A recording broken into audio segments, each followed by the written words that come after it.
طاقتوروں کی وارننگ، ایک بڑی بیٹھک اور مشترکہ پریس کانفرنس، علی امین گنڈاپور کا بڑا کردار، اس پہ بات کرتے ہیں۔ سیاست میں ایک تالا تمسا ہے۔ بسم اللہ الرحمن الرحیم۔ بریکنگ آلویز کے ساتھ میں فیصل سید۔ ناظرین، امید کرتا ہوں آپ جہاں بھی ہوں گے رب تعالیٰ کی پناہ میں عافیت سے ہوں گے۔ ناظرین، آپ کو معلوم ہے کہ اس وقت ملک کی سیاست جو ہے وہ کسی سمت جاتے دکھائی نہیں دیتی۔ اگر سیاست سمت دکھائی نہیں دیتی تو پھر حکومت کی ڈائریکشن کیا ہوگی اور عوام جو ہے اس سے کیا لے سکتی ہے، اور یہ حکومت کیا دے سکتی ہے۔ اس حوالے سے جو ہمارے ملک کے کرتا دھرتا ہیں وہ خاص سے فکر مند تھے۔ اگرچہ سیاستدان جو ہیں شاید وہ فکر مند اقتدار کے لیے ہوتے ہیں مگر مسائل کے لیے نہیں، مگر ہمارے ہاں جو طاقتور ہیں ان کے سامنے عوام جو ہے وہ اہمیت رکھتے ہیں۔ اس حوالے سے ایک بڑی وارننگ دی گئی اور اس وارننگ کا نتیجہ جو ہے آج ایک بڑی بیٹھک کی صورت میں سامنے آیا ہے، جس میں عمران خان بھی باہر ہوں گے اور اس وقت پی ٹی آئی اور نون لیگ یہ مل کر جو ہیں وہ سیاست میں کیا کرنے جا رہے ہیں، اس پہ بات کرتے ہیں۔ میرا یہ چینل پلیز سبسکرائب کر دیجیے گا اور بیل آئیکن کا بٹن دباتے ہوئے اینڈ تک دیکھنے کے بعد اپنی قیمتی آراء سے ضرور آگاہ کیجیے گا۔ ناظرین اکرام، آج ایک بڑی اہم بیٹھک ہوئی۔ یہ اہم بیٹھک ہوئی ان دو مخالف سمت میں جاتی ہوئی جماعتوں کی جن کی کسی طرح سے بھی ابھی تک کل تک جو ہے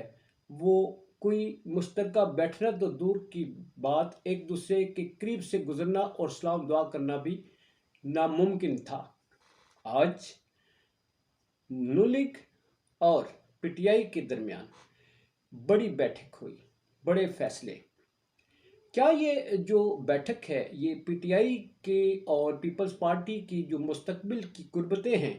ان کو ڈسٹینس کرنے کے لیے نون لیگ نے پتہ کھیلا ہے، یا ہمارے ملک کے طاقتور جو ہیں جو اس وقت جن کی کنسنٹریشن یہ ہے کہ عوام میں جڑیں مضبوط کی جائیں، عوام کے مسائل حل کیے جائیں، عوام میں جو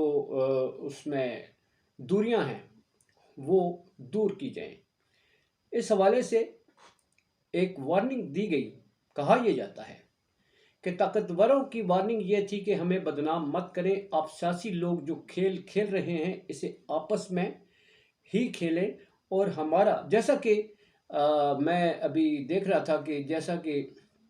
ہمارے دانشور کہتے ہیں، دانشوروں کا تجزیہ کار جو ہیں ان کا یہ ایک ایکسٹریکٹ ہے اس بات کا، لب لباب یہ ہے کہ جس طرح کہ حالیہ دنوں میں پی ٹی آئی پر کریک ڈاؤن کیا گیا، چیئرمین پی ٹی آئی کے ساتھ ملاقاتوں کا سلسلہ بند کیا گیا، تاثر یہ دیا گیا کہ جیسے اس کے پیچھے طاقتور ہیں، مگر طاقتوروں نے کہا کہ آپ اپنا کھیل خود کھیلیں اور ہمیں بدنامی کا طوق جو ہے مت پہنائیں، عوامی مسائل حل کریں، ملک کو اگر چلانا ہے اپنا کردار ادا کریں۔ بڑا دو ٹوک فیصلہ۔ اس کے بعد آج ایک بڑی بیٹھک ہوتی ہے۔ علی امین گنڈاپور، آپ کو معلوم ہے کہ وہ حکومت کو چیلنج کرتے ہوئے دکھائی دیتے ہیں۔ وہ جو NFC ایوارڈز ہیں اس سلسلے میں، پھر جو بجلی کا اور جو وہاں سے سپلائی ہوتی ہے اس میں، اور گیس کی جو ہے وہ صوبے کا حصہ جو ہے وہ مانگتے ہوئے دکھائی دیتے ہیں، اور انہوں نے کہا ورنہ ہم سپلائی بند کر دیں گے۔ اس کے بعد حالات خاص سے کشیدہ تھے اور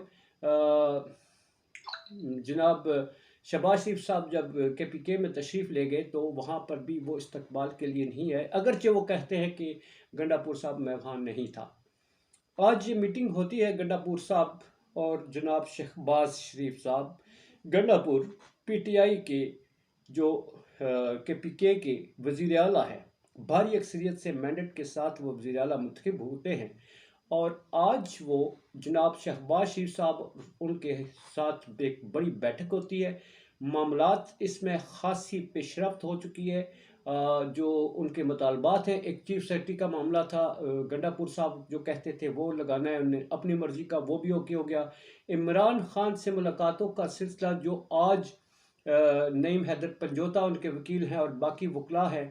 فیملی ہے، ان کو ملاقاتوں کی اجازت نہیں دی جا رہی تھی، 15 دن کی پابندی تھی۔ آج شہباز شریف صاحب کے ساتھ ملاقات کے بعد فیملی بھی ملی اور اس کے علاوہ وکلاء کی ملاقات بھی چیئرمین پی ٹی آئی عمران خان سے ہو گئی۔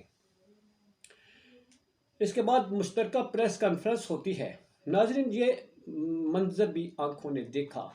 کہ جہاں ایک دوسرے پہ ایک گولہ باری، لفظی گولہ باری ہوتی تھی، گالم گلوچ ہوتی تھی، ایک دوسرے پر الزامات لگائے جاتے تھے، آج ایک ہی جگہ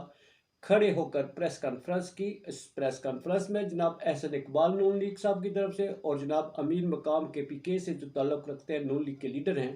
وہ، اور Aminullah Khan Gandapur P T I سے مشترکہ پریس کانفرنس کی ہے انہوں نے، اور اس پریس کانفرنس میں انہوں نے جناب شہباز شریف صاحب کے ساتھ ہونے والی ملاقات کا مکمل احوال بتایا، اور یوں چیئرمین پی ٹی آئی کے بارے میں کہا جا رہا تھا، انہوں نے کہا کہ ان کی بھی شہباز شریف صاحب کے ساتھ ملاقات میں یہ ڈیمانڈ کی گئی ہے کہ ان کو بھی ان مقدمات سے چھٹکارا دلایا جائے، اور اس کے علاوہ وہ لوگ جن کے بارے میں ثبوت نہیں ہے ان کو گرفتار کیا گیا ہے، ان کو بھی رہا کیا جائے۔ اور ان کا کہنا ہے کہ شہباز شریف صاحب نے کہا کہ ہم آپ کے ساتھ دو ٹوک بات کر کے، دو ٹوک آپ کے ساتھ جو وعدے کیے ہیں انہیں پورا کریں گے، کچھ جھوٹ نہیں بولیں گے، کانفیڈنس ہم بلڈ کریں گے، اور ان لوگوں کو جو بے گناہ گرفتار ہیں، جن کے پاس ثبوت نہیں ہے، ریونج کی بنیاد پر گرفتار کیے گئے، ان سب کو رہا کرنے کا بھی انہوں نے وعدہ کیا۔ یہ تھی جناب بڑی میٹنگ، بیٹھک۔ مگر دوسری طرف ناظرین، آپ نے سنا ہوگا کہ کچھ دن سے یہ افواہ بھی چل رہی تھی کہ جناب آصف علی زرداری صاحب جو پریزیڈنٹ آف پاکستان ہیں، انہوں نے بھی کچھ سوچ رکھا تھا کہ اگر ان کی نون لیگ کے ساتھ نہیں بنتی، جیسا کہ کچھ معاملات پر جو ہے وہ مس انڈرسٹینڈنگ ہے، تو وہ مستقبل میں پی ٹی آئی کے ساتھ اپنے معاملات طے کر کے، جیسا کہ ایک تاثر ہے کہ دونوں جماعتوں کے درمیان جو ہے وہ ہم آہنگی پائی جاتی ہے، تو پی ٹی آئی کے ساتھ مل کر آسانی سے وہ نیکسٹ حکومت بنا لیں گے، اور صدر مملکت تو وہی رہیں گے، وزیر اعظم پی ٹی آئی سے لے آئیں گے۔ ان خطرات کو بھانپتے ہوئے بھی نون لیگ جو ہے انہوں نے شاید یہ سوچا ہوگا کہ کیوں نہ ہم اس وقت اقتدار میں ہیں، یہ جو وزیر اعظم ہم ہیں، جو صوبائی حکومتیں ہمارے پاس ہیں اور باقی سیٹیں بھی ہمارے پاس ہیں، تو کیوں نہ ہم ہی پی ٹی آئی کے ساتھ جو ہے وہ ہاتھ ملا لیں اور پی ٹی آئی کے گریوینسز جو ہیں وہ نون لیگ کے حوالے سے وہ دور کریں، اور وہ تاثر جو دیا جا رہا ہے کہ ہم نہیں مل سکتے، ہم وہ مل کر جو ہے تو اس کو دور کرتے ہیں، تو آج ویسا ہی ہوا۔ اب آگے دیکھیے ہوتا ہے کیا۔ یہ بڑی پیش رفت ہے، ایک بڑا جو ہے سیاست میں ہلچل سی مچی ہوئی ہے، اور اس ملاقات کے بعد آگے کیا ہوتا ہے یہ بڑا دلچسپ ہے۔ اجازت چاہوں گا۔ پاکستان زندہ باد، پاک افواج پائندہ باد۔